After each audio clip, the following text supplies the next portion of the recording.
तो एक वीडियो मैं अपलोड करने वाला हूँ, उसके लिए कुछ बोर्ड वर्क किया है।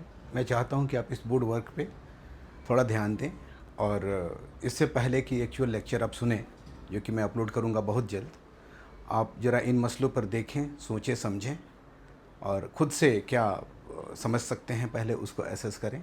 फिर हम लोग एक एक करके इन सब मसलों पे बात करेंगे। तो मैं मेरे ख्याल से ये बोर्ड वर्क आपको विजिबल हो सकता है अच्छे से, और नहीं तो मैं थोड़ा सा आपको हेल्प करता हूँ इस बोर्ड को विजुअलाइज़ करने में, थोड़ा सा आगे पीछे एक्सपेंड करके। जैसे आप देख सकते हैं कि यहाँ पर हमने सबसे ऊपर एक स्टेटमेंट है कि a correct answer is an answer to the question correctly understood. जाहिर सी बात है कि अगर हम क्वेश्चंस को ठीक से नहीं समझ पाएंगे तो हमारा आंसर हम चाहे जितना भी लिख लें वो गलत होगा। इसी प्रीमाइस पे ये लेक्चर आगे बढ़ेगा और क्वेश्चंस को करेक्टली समझने के लिए हमें डायरेक्टिव्स को समझना ज़रूरी है, जो कि हमारे लिए कॉग्निटिव टास्क्स होते हैं। इन डायरेक्टिव्स को मैंने दो कैटेगरी में बांटा है, एक तो डिस्क्रिप्टिव हैं, दूसरे एनालिटिकल हैं। डिस्क्रिप्टिव में कुछ इस तरह की चीज़ें आती हैं जैसे कि डिफ़ाइन करने को कहा जाता है, स्टेटमेंट आपसे इनवाइट किए जाते हैं, describe, elaborate, amplify, enumerate, illustrate, highlight, throw light. ज़्यादा कॉम्प्लेक्स होते हैं ये वाले, जिनको हम एनालिटिकल कह सकते हैं, इसलिए कि ये व्हाट से डील नहीं करते जैसा कि डिस्क्रिप्टिव डील करते हैं। इनका जो डीलिंग होता है वो होता है वाई एंड हाउ से। Why and how is always more complex mental tasks. तो यहाँ पर जो चीज़ें हैं वो कुछ इस तरह से हैं कि हमने इनको जोड़ा है किससे, कि ये जो टास्क होते हैं ये इंटरप्रिटेशन से जुड़े होते हैं, अंडरस्टैंडिंग से जुड़े होते हैं, जजमेंट से। और फिर हमने अलग कैटेगराइज किया है इन वर्ड्स को, जैसे analysis, examine, explain, account for. ये वो चीज़ें होती हैं जो एक रियल सिचुएशन को समझने के लिए इस्तेमाल की जाती हैं। उसके बाद से जो दूसरी कैटेगरी होती है उसमें compare, contrast, differentiate, draw parallels, इस तरह की चीज़ें होती हैं। इसमें टू रियल लाइफ सिचुएशन को एक्सप्लेन करने की और समझने की एक दूसरे के रिलेशन में कोशिश की जाती है। फिर कुछ ऐसी कैटेगरीज होती हैं जैसे कि assess, estimate, critical analysis, justify, evaluate, that side.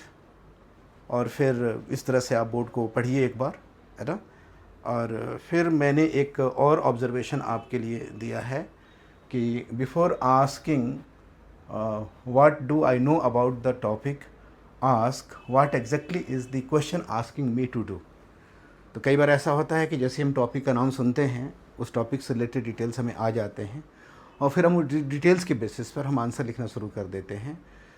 हमें लगता है कि हम सही आंसर लिख रहे हैं, लेकिन एक्चुअली हम एक इमेजिन्ड क्वेश्चंस का आंसर लिख रहे होते हैं जो हमारे दिमाग में पैदा हो गया है, not on the basis of what has been asked but on the basis of what do we know about that topic. मतलब ये होता है कि पूछो तुम कुछ भी लिखेंगे हम वही जो हमें करना है।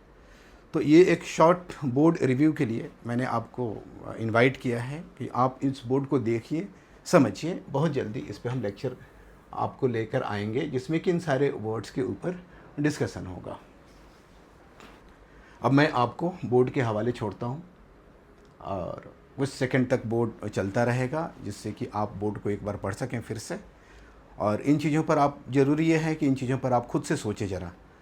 आप खुद से सोच लेंगे तो फिर जो मैं आपके साथ शेयर करूँगा उस चीज़ को बेटर तरीके से रिलेट कर लेंगे। Thank you so much for this.